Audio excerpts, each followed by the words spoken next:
Sir, কি charge আনা হয়েছে আপনার উপর? আপনার মতো একজন পলিটিক্যাল লিডারকে কেন গ্রেফতার করা হচ্ছে? আমি কখনো অন্যায় করিনি, ন্যায় করেছি। উপরওয়ালা আমার জীবনটা এত মানুষের ভালোবাসায় জান্নাতের মতো বানালেও কিছু মানুষ সেটা নরক বানিয়েছে। তাই পুড়ছি আপনাদের সামনে, আপনাদের হয়ে নরকে। আপনি শুধু আপনার অপরাধটা স্বীকার করে নিলেই বাঁচতে পারবেন, এছাড়া আর কোনো উপায় নেই। কেন খুন করেছিলেন আপনার স্ত্রীকে? আরে স্যার, কোথায় আমার ওয়াইফের অ্যাক্সিডেন্টের জন্য আমায় সহানুভূতি দেখাবেন তা না, আপনি তো আমার পিছেই পড়ে গেলেন। না কি ভেবেছেন আপনি রাজনীতি করেন বলে সবকিছু থেকে বেঁচে যাবেন? একটা কাহিনী শুনবেন স্যার? আও, এত সুন্দর জায়গা। কি বলেছিলাম তো, আজকে তোমার জন্য অনেক সারপ্রাইজ থাকবে। Well, I am surprised. Thank you so much. পৃথিবীটা কত সুন্দর, তাই না? স্বর্গের মতো। তবে এই একই পৃথিবী কারো কারো জন্য স্বর্গ, আবার কারো কারো জন্য নরক। মানে বুঝতে হলে তো তোমার একটা গল্প শুনতে হবে। এই যে, কি খবর মিস্টার সিরিয়াস? কেমন আছো? ভালো। আমাকে জিজ্ঞেস করবে না আমি কেমন আছি? না, কেন?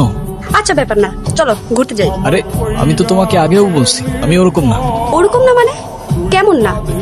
আরে আমি তো তোমাকে সত্যি অনেক ভালোবাসি। আমি তো তোমাকে ভালোবাসি না, কতবারই তো বলছি তোমাকে। আমাকে বিরক্ত করো না প্লিজ। আরে তোমার সমস্যা কি? তুমি সবসময় এরকম রোবটের মতন থাকো কেন? কারণ আমার লাইফটা রোবটের মতো, তাই এখন আমি যাই। তুমি যতই আমাকে অ্যাভয়েড করো, আমি তোমার পিছু ছাড়ছি না। শোনো, মানুষের লাইফে সবচেয়ে ইম্পর্টেন্ট একটা জিনিস হচ্ছে সময়। এটা নষ্ট করা উচিত না। আচ্ছা, তুই ছেলেদের পিছনে কেন ঘুরিস বলতো? কোনো সেলফ রেসপেক্ট নাই? তোরা এসব বুঝবি না। এটা না? হ্যাঁ, ওকে। শোন, 1000 ট্রাই করো, কোনো লাভ নেই। অস্কার, কি করছো তোমরা? আমি ঐশী, এখান দিয়ে যাচ্ছিলাম, ওদেরকে দেখলাম, ভাবলাম কিছু খাবার খাইয়ে যাই। আমি তো ওদের প্রতিদিনই খাওয়াই। আপনি ওদেরকে খাবার খাওয়ান, এটা দেখে আমার খুব ভালো লাগছে। আপনি ভালো মানুষ। ভালো মানুষদেরকে আমি গিফট দিই। ওয়েট, নিন। তুই নোটগুলো পাঠাবি দে। বাবা, তুমি কি করছো? এটা কতবার বলছি ড্রিঙ্ক না করতে। তুমি যদি বারবার এভাবে ভেঙে পড়ো তাহলে আমি কিভাবে থাকবো? তোর মাকে ছাড়া বুকটা সুস্থ সুন্দর লাগে। ওরা কেমন আছে? ওরা কারা? ওই যে ব্রাউনি, অস্কার। ওদের কথা মনে আছে তোমার? আমি একবার যাদের মনে রাখি তাদের কখনো ভুলি না। তাহলে যাই, আমার আর ক্লাস আছে। ওকে কবে থেকে চিনিস? এই গতকাল থেকে। কেন? এটার মধ্যে প্রবলেম আছে শুনছি। তুই একটু দূরে দূরে থাকিস। ও তো ভালোই আছে, অনেক ফ্রেন্ডলি। ওই ফ্রেন্ড পর্যন্তই থাকিস, এর বেশি যাস না। ও আবুল তাবুল বকিস। চল। কি দেখছো? কিছু না, মানুষ ওদের দেখলে পাথর ছুঁড়ে মারে, আবার কিছু মানুষ ওদের বুকে টেনে নেয়। কারেকশন, যারা পাথর ছুঁড়ে মারে তারা কি মানুষ নাকি? পয়েন্ট। বাবা, হ্যালো বাবা। হ্যালো বাবা, কোথায়? বাবার কি হয়েছে? আচ্ছা আচ্ছা, বাবাকে একটু দেখে রাখেন, আমি আসতেছি। ওকে বাবা, উঠো। চলো চলো চলো। তুমি বাবার ব্যাপারে প্লিজ কাউকে কিছু বললো না। হ্যাঁ, চিন্তা করো না, আমি কাউকে কিছুই বলবো না। তোমার মা কোথায়? 2 বছর হলো মা নেই, তখন থেকেই বাবা এরকম হয়ে গেছে। আঙ্কেল মনে হয় আন্টিকে অনেক ভালোবাসতো। হ্যাঁ, এখনো বাসে। বুঝলাম, থাক, মন খারাপ করো না। আপনার এসব ইমোশনাল লাভ স্টোরি শোনার সময় আমার নাই।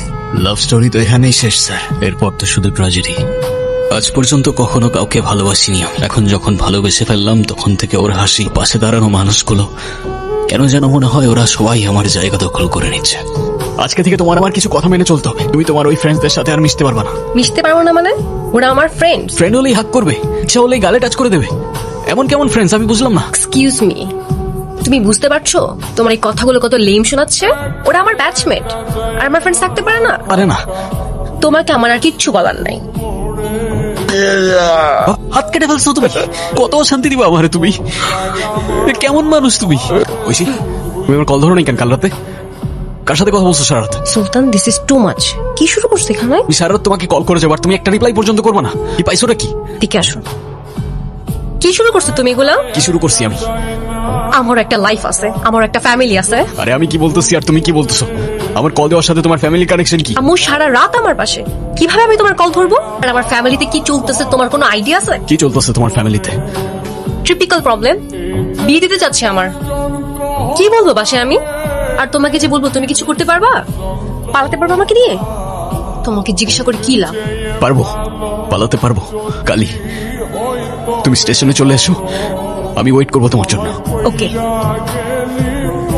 ট্রেন কখন আসবে আমাদের? ঐশী, আমার আমার তোমার সাথে কিছু কথা ছিল। এইসব কথা পরে হবে, আগে চলো তো। ট্রেন কোন দিকে আমাদেরটা? এখানে আমাদের ট্রেন নাই। তাহলে কখন আসবে? জানি না, কিন্তু আজ আসবে না। মানে কি? ঐশী, আমাদের এখন পালিয়ে যাওয়াটা ঠিক হবে না। তুমি কি মজা করতেছো আমার সাথে? দেখো, আমি এখন একদমই মজা করার মুডে নাই। মজা না, আমি সিরিয়াস। এখন এখন পালিয়ে গেলে তোমার আমার দুজনের লাইফটাই অনেক এলোমেলো হয়ে যাবে। মনে হয় আমার আর একটু সময় প্রয়োজন। তুমি বাড়িতে ফিরে যাও, এসব নিয়ে না হয় আমরা পরে কথা বলি। ঠিক আছে, চলে যাবো আমি। কোনোদিন আর তোমার সামনে আসবো না। ওই মুহূর্তে প্রচন্ড মায়া হচ্ছিল আমার ওর জন্য। ভাবছিলাম ওর সাথে পুরোটা জীবন কাটিয়ে দিলে ক্ষতি কি। তবে যখনই ওকে ডাকতে যাব ঠিক তখনই। এই, তোর নাম নীরব না? না স্যার, আমি সুলতান। এই চল চল, নিয়ে চল রে।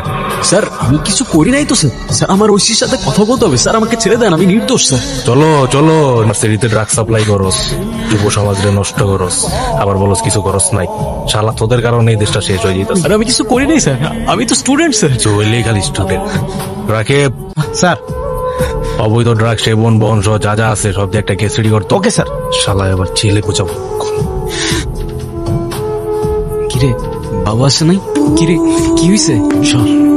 হ্যাঁ, কি হবে? কারোর সাথে কথা বলতো না, ঠিক মতো খাওয়া দাওয়া করতো না, প্রায় 2 মাস আগে স্ট্রোক করছে।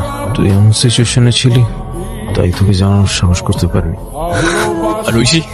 ঐশীর বিয়ে হয়ে গেছে, যেখানে আছে ভালো আছে, হয়তো এতদিনে তোকে ভুলেও গেছে। ওর সাথে কি একবার দেখা করা যাবে? আমি কোনো কথা বলবো না, জাস্ট দূর থেকে দেখবো রে, ব্যাস। নেক্সট উইক আমাদের ব্যাচের কয়েকটা ডিপার্টমেন্টের রিইউনিয়ন, অনেকেই আসবে, হয়তো ঐশীও আসবে। তুই চাইলে ওর সাথে দেখা করতে পারিস, পরে আমার মনে হয় না ওর সাথে দেখা করা ঠিক হবে। ঐশী, ভাইয়াকে দেখে মনে হচ্ছে অনেক রোমান্টিক। তা বিয়ের পরে এত রোমান্টিক হয়েছেন নাকি তার আগে থেকেই? আসলে আমি বেশ কয়েক বছর অস্ট্রেলিয়াতে ছিলাম, তবে 4 বছর রিলেশনশিপের পরে যেহেতু বিয়ে, রোমান্স তো থাকবে। কি বললেন আপনি? 4 বছরের রিলেশনশিপ মানে? এই, কে ভাই, কে তুমি? ঐশী, তুমি কিছু বলতেছো না কেন? 4 বছরের রিলেশনশিপ মানে কি? আমি কি ছিলাম তাহলে? হ্যাঁ, ঐশী, কে এই ছেলে? জানি না আমি, কিভাবে বলবো আমি? এই ব্রো, সরি, ওর একটু প্রবলেম আছে। আমি, এই লোকটা কি বলতেছে তুই জানিস? বলতেছে 4 বছরের রিলেশনশিপ মানে কি? আরে কি বলতেছে? আরে ও আমাকে চিন্তাছে না, আজব। চল।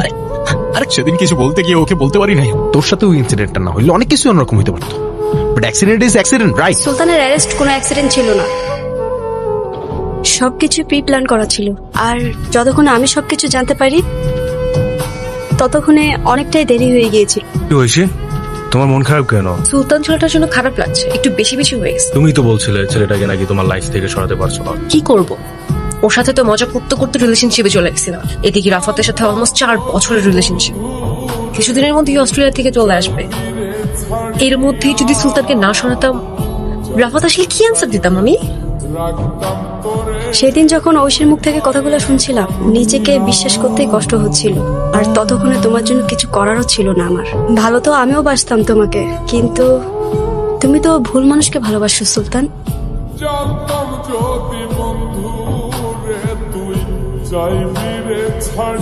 হ্যালো, তাড়াতাড়ি আসো, আমার একা একা ভয় লাগছে। আচ্ছা ঠিক। সুলতান, তুমি? এখন চিনতে পারছো? তখন তো চিনতে পারছিলে না, ভুলে গিয়েছিলে। পারবে না, ভুলতে দেব না। যে নরকের খেলা তুমি আমার সাথে শুরু করেছিলে তার শেষটা আমি করব। সুলতান, থামো, কি করতেছো তুমি? আজকে থেকে প্রত্যেকটা দিন, প্রত্যেকটা মুহূর্ত কাউন্ট করতে থাকো, কারণ এবার তোমার নরকে যাবার পালা। তুমি আসছো, চলো। হাতে কি হয়েছে? আরে আসছিলাম, হঠাৎ একটা আননোন নাম্বার থেকে কল আসে। কিছু বুঝে ওঠার আগেই পেছন থেকে একটা গাড়ি এসে লিটারেলি ধাক্কা দেয়। কি একটা দেশে বাস করি যেখানে আমাদের লাইফে কোনো সেফটিই নাই। আচ্ছা যাও, ফ্রেশ হও। ওকে। হ্যালো, কে বলছেন? আমি রাফাতের বন্ধু, শুনলাম অ্যাক্সিডেন্ট হয়েছে, সব ঠিক আছে তো ভাবি? হ্যাঁ, সব ঠিকই আছে, ব্যান্ডেজ করে আসছে, তেমন কিছুই হয়নি। করিনি তাই হয়নি, করলে আজ আর বেঁচে ফিরতো না। মানে? হ্যালো, কে? যে ভাবছো ঠিক সে বলেছিলামই তো, এবার তোমার নরকে যাবার পালা। দেখো, এভাবে চলতে পারে না, এভাবে আমি আসতে পারবো না। আমাদের একটা সলিউশন করা উচিত। বলো কি বলতে চাও? সুলতান, আই এম সরি। আমি তখন বুঝতে পারছিলাম না কি করব, কিন্তু এখন এসব আতঙ্কে আমি থাকতে পারছি না।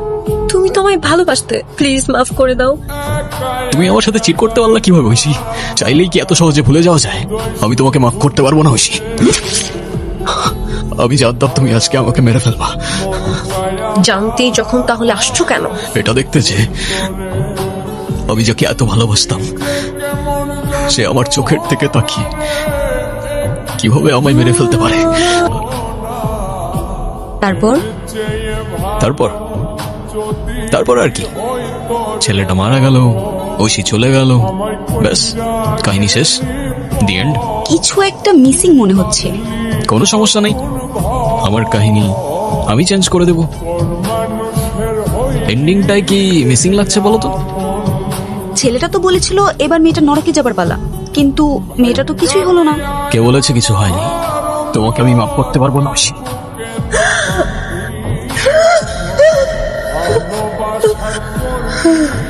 এটা কি হলো? ছেলেটা কিভাবে মেয়েটাকে মেরে ফেললো? ছেলেটা তো মেয়েটাকে ভালোবাসতো। তাহলে ছেলেটার কি করা উচিত ছিল? ক্ষমা করে দিয়ে আরেকটা সুযোগ দিয়ে সবকিছু নতুন করে শুরু করা উচিত ছিল। আমিও প্রথমে তাই ভেবেছিলাম, তারপর ভাবলাম শিরক তো সৃষ্টিকর্তাও মাফ করে না, আর আমি তো সামান্য ইনসান, আমি করি কি করে? মানে মানে এবার তোমার নরকে যাবার পালা। সুলতান, সুলতান, সুলতান, সুলতান, সুলতান যেও না, সুলতান, সুলতান যেও না।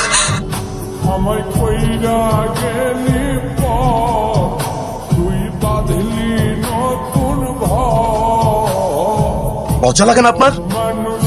দুইটা মার্ডার করছেন, এবার আর বাঁচতে পারবেন না। স্যার, একজন লোক আসছে আপনার সাথে দেখা করার জন্য। কে আসছে দেখা করার জন্য? কে? সুলতান আমাদের ক্লায়েন্ট, আর এটা সুলতানের পেল অর্ডার। বেল পেপার সব ভালো করে চেক করে দেখেন। ওর বেল অর্ডার? কিন্তু ওর তো বেলার কথা না, ও তো একটু নিজের মুখে স্বীকার করছে ও দুজন মানুষকে খুন করছে। কোন প্রমাণ আছে স্যার? আর আমার ক্লায়েন্ট তো এরকম গল্প অনেকেই শোনায়, আর এটা তো পুরো দেশ জানে, আপনি জানেন না স্যার? তুই আমার হাত থেকে বাঁচতে পারবি না সুলতান। জন্ম মৃত্যু তো সৃষ্টিকর্তার হাতে, তবে তার ইচ্ছা এবার তোর নরকে যাবার পালা।